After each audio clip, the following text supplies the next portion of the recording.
নারীর মর্যাদা সব কিছুকে নিচে নামিয়ে ছাড়ছে আজকের তৃণমূল, আর সাকড়ে ধরেছে বিজেপি। আমরা বলছি লড়াই বুঝে নিতে হবে। পৃথিবীর কোথাও এত সুন্দর বোঝাপড়া নেই, পৃথিবীর আর কোনো রাজনীতিতে এত সুন্দর আন্ডারস্ট্যান্ডিং নেই। একদিকে মোদি আর দিদি মিলে হাড় জ্বালিয়ে খাচ্ছে, আর অন্যদিকে শুভেন্দু বাবুও ভেতরে ভেতরে সেটিং করে বসে আছেন। আর রাজ্যের মাননীয় মুখ্যমন্ত্রী ভোট আসলে বড় বড় করে দেওয়ালে লিখছেন বাংলা তার নিজের মেয়েকেই চায়। এ দুই কখনো একসাথে যেতে পারে না। একজন মেয়ে, তিনি বাংলার 10 কোটি মানুষের কাছে বলবেন বাংলা তার নিজের মেয়েকেই চায়, আর বাংলা লাখ লাখ মেয়ে তাদের ইজ্জত বাঁচানোর জন্য, তাদের ইজ্জত রক্ষা করবার জন্য লাখো লাখো মানুষকে রাস্তায় নেমে লড়াই করতে হবে। এই দ্বিচারিতা কোনোদিন একসাথে চলতে পারে না। এই দ্বিচারিতার রাজনীতি নিয়ে বারংবার প্রশ্ন উঠে যায়, কিসের জন্য লড়াই করছি? কে জাহির আব্বাস? ওর জন্য? দূর, ও কোন বিধায়ক না মন্ত্রী আছে, ওকে ধরবার জন্য, ওর ছেলেটাকে ধরবার জন্য এবার লড়ছি। কে জাহির? ও তো ঘটিয়েছে, কিন্তু ওর মাথায় যে আছে, সে, ওর মাথায় যার হাত আছে, মেডিকেল অফিসার যিনি ছিলেন, যিনি সব কিছু জানতেন, যিনি সব কিছু জানবার পরেও কোনো ব্যবস্থা গ্রহণ করেননি, যার আশ্রয়ে, যার প্রশ্রয়, এ কে জাহির আব্বাস? আমি জিজ্ঞাসা করলাম আইসিকে, কে? ডাক্তার? বলল না। নার্স? বলল না। বলল ফেসিলিটার। কি করে? বলল ফেসিলিটি দেয়।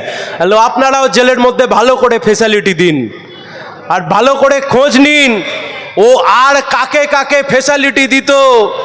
যার কথা বলছি, প্রাক্তন মন্ত্রী বিধায়ক বাবু, আজ থেকে কিছুদিন আগে এক টিভির ডিবেটে তাকে যখন প্রশ্ন করলাম, আপনার ছেলে একজন প্রভাবশালী ব্যক্তি, আপনার ছেলে অমুক জায়গায় ছিল, কোনো দায় নেবেন না?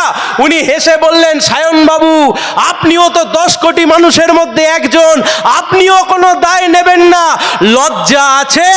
লজ্জা আছে আপনাদের? সরকার চালাবেন আপনারা, ভোটে জিতে নেতা হবেন আপনারা, মন্ত্রী হবেন আপনারা, লাখ লাখ টাকা চুরি করে সেই টাকায় খেয়ে পড়ে 2 পয়সা চুনাপুটি রাঘব বোয়াল হবেন আপনারা, আর বাংলার মানুষ তার দায় নেবে? হতে পারে না। যদি না পারেন, রাম রাম করে ছেড়ে দিন, বিদায় নিন, চলে যান। অনেক জ্বালিয়েছেন, বাংলাকে শেষ করে দিয়েছেন, বাংলার মাথা হেট করে দিয়েছেন।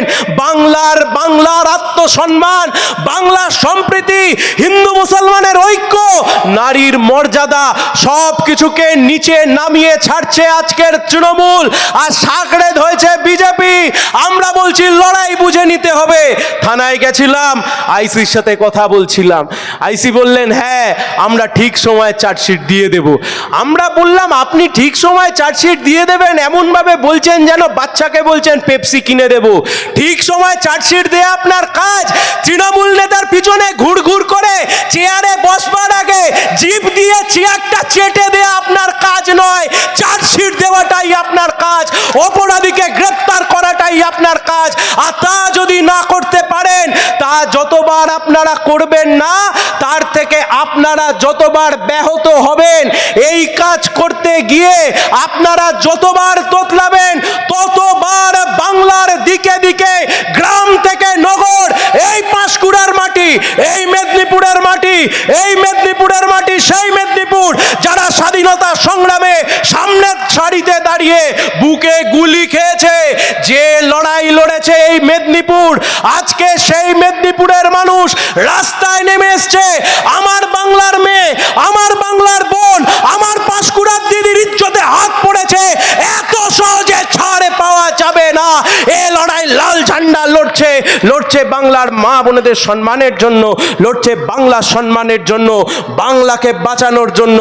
শেষ করব যে কথা বলে, পৃথিবীর কোথাও এমন নাটক হয় না, পৃথিবীর কোথাও এত যাত্রা হয় না, পৃথিবীর কোথাও এত সিনেমা হয় না, পৃথিবীর কোথাও এত গোপন প্রেম হয় না, যে প্রেম এই জেলাতে শুভেন্দু বাবুর সাথে তৃণমূলের হয়।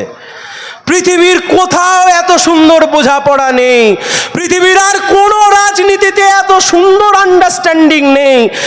একদিকে মোদি আর দিদি মিলে হাড় জ্বালিয়ে খাচ্ছে, আর অন্যদিকে শুভেন্দু বাবুও ভেতরে ভেতরে সেটিং করে বসে আছেন। যে বিধায়কের কথা বলছি, সেই বিধায়কের বিরুদ্ধেও নাকি অভিযোগ উঠেছিল, তিনিও নাকি শুভেন্দু বাবুর কোচর ধরে বসে রয়েছেন। শুভেন্দু বাবুর কোচর ধরুন আর দিদির কালীঘাটে গিয়ে বসে থাকুন। যা কুকীর্তি এখানে ঘটিয়েছে, আর তার মাথায় যার আশীর্বাদের হাত ছিল, ওই হাত যতক্ষণ না ভেঙে গুঁড়িয়ে দিতে পারছি, লাল ঝান্ডা শান্ত হয়ে বসবে না। লাল ঝান্ডার জন্ম হয়েছে অন্যায়ের বিরুদ্ধে লড়বার জন্য, লাল ঝান্ডার জন্ম হয়েছে গরিব কৃষক খেটে খাওয়া মজদুর মানুষের লড়াইয়ের জন্য, অন্যায়ের বিরুদ্ধে লড়বার জন্য এই লাল ঝান্ডার জন্ম। আজকে যখন দিকে দিকে অন্যায়, এই অন্যায়ের বিরুদ্ধে যদি লড়তে হয়, লাল লাল লাল লাল ছাড়া অন্য কোনো রং নেই, লাল ঝান্ডা ছাড়া অন্য আর কোনো ঝান্ডা নেই। তাই লড়াইয়ের মেজাজ আরো তীব্রতর করতে হবে। স্লোগান দিন আমার সাথে, ইনকিলাব জিন্দাবাদ, ইনকিলাব জিন্দাবাদ। পাঁশকুড়া হাসপাতালে ধর্ষণকারী সবাইকে গ্রেফতার করতে হবে। এই সুপার স্পেশালিটি হাসপাতালে এই অন্যায় কার সাথে রাজ্য সরকার জবাব দাও। সুপার স্পেশালিটি হাসপাতালের মধ্যে ধর্ষণ হলো কিভাবে, মুখ্যমন্ত্রী জবাব দাও। ইনকিলাব জিন্দাবাদ। ধন্যবাদ, লাল সালাম, শুভেচ্ছা, সবাই ভালো থাকবেন।